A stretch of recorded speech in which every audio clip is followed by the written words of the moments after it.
कलयुग के अंत में क्या होगा? मनुष्य की औसत आयु 20 वर्ष ही रह जाएगी। 5 वर्ष की उम्र में स्त्री गर्भवती हो जाया करेगी। 16 वर्ष में लोग वृद्ध हो जाएंगे और 20 वर्ष में मृत्यु को प्राप्त हो जाएंगे। इंसान का शरीर घटकर बौना हो जाएगा। ब्रह्म वैवर्त पुराण में बताया गया है कि कलयुग में ऐसा समय भी आएगा जब इंसान की उम्र बहुत कम रह जाएगी। युवावस्था समाप्त हो जाएंगे। कली के प्रभाव से प्राणियों के शरीर छोटे छोटे क्षीण और रोगग्रस्त होने लगेंगे।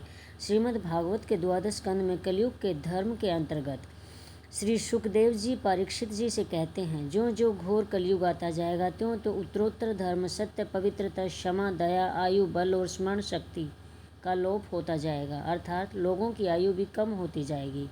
जब कलिकाल बढ़ता चला जाएगा, कलयुग के अंत में जिस समय कल की अवतार अवतरित होंगे उस समय मनुष्य की परम आयु केवल 20 या 30 वर्ष होगी। जिस समय कल के अवतार आएंगे, चारों वर्णों के लोग शूद्र के समान हो जाएंगे। गायें भी बकरियों की तरह छोटी छोटी और कम दूध देने वाली हो जाएंगी। कलयुग के अंत में संसार की ऐसी दशा होगी कि अन्न नहीं उगेगा। लोग मछली मांस ही खाएंगे और भेड़ व बकरियों का दूध पिएंगे। गायें तो दिखना भी बंद हो जाएंगी तो वह बकरी समान होंगी। एक समय ऐसा आएगा जब जमीन से अन्न उपजना बंद हो जाएगा, पेड़ों पर फल नहीं लगेंगे। धीरे धीरे ये सारी चीज़ें विलुप्त हो जाएंगी। गायें दूध देना बंद कर देंगी। स्त्रियां कठोर स्वभाव वाली व कड़वा बोलने वाली होंगी। वे पति की आज्ञा नहीं मानेंगी। जिसके पास धन होगा उसी के पास स्त्रियां हो रहेंगी। मनुष्यों का स्वभाव गधों जैसा दुस्स, केवल गृहस्थी का भार ढोने वाला रह जाएगा। लोग विषयी हो जाएंगे। धर्म कर्म का लोप हो जाएगा। मनुष्य जप रहित, नास्तिक व चोर हो जाएंगे। सभी एक दूसरे को लूटने में लगेंगे। कलयुग के समाज हिंसक हो जाएगा। जो लोग बलवान होंगे उनका ही राज चलेगा। मानवता नष्ट हो जाएगी। रिश्ते खत्म हो जाएंगे। एक भाई दूसरे भाई का ही शत्रु हो जाएगा। जुआ, शराब, पर स्त्री गमन और हिंसा ही धर्म होगा। पुत्र पिता का और पिता पुत्र का वध करके भी उद्विग्न नहीं होंगे।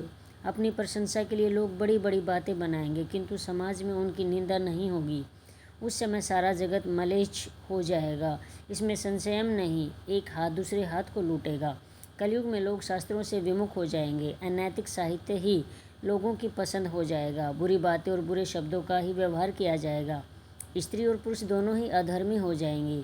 स्त्रियां पतिव्रत धर्म का पालन करना बंद कर देंगी और पुरुष भी ऐसा ही करेंगे। स्त्री और पुरुषों से संबंधित सभी वैदिक नियम विलुप्त हो जाएंगे।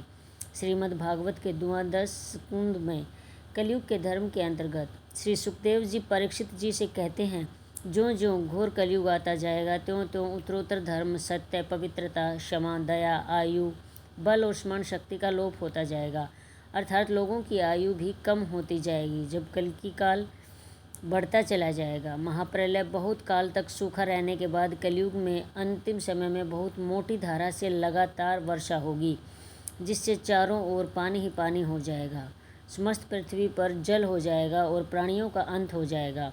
उसके बाद एक साथ 12 सूर्य उदय होंगे और उनके तेज से पृथ्वी सूख जाएगी।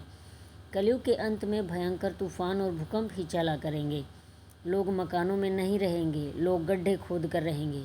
धरती का 3 हाथ अंश अर्थात लगभग 4.5 फुट नीचे तक धरती का उपजाऊ अंश नष्ट हो जाएगा। भूकंप आया करेंगे। महाभारत में कलयुग के अंत में प्रलय होने का जिक्र है, लेकिन यह किसी जल प्रलय से नहीं बल्कि धरती पर लगातार बढ़ रही गर्मी से होगा। महाभारत के वन पर्व में उल्लेख मिलता है कि कलयुग के अंत में सूर्य का तेज इतना बढ़ जाएगा कि 7 समुद्र और नदियाँ सूख जाएंगी। संवर्तक नाम की अग्नि धरती को पाताल तक भस्म कर देगी। वर्षा पूरी तरह बंद हो जाएगी। सब कुछ जल हो जाएगा। इसके बाद फिर 12 वर्षों तक लगातार बारिश होगी, जिससे सारी धरती जलमग्न हो जाएगी। जल में फिर से जीव उत्पत्ति की शुरुआत होगी।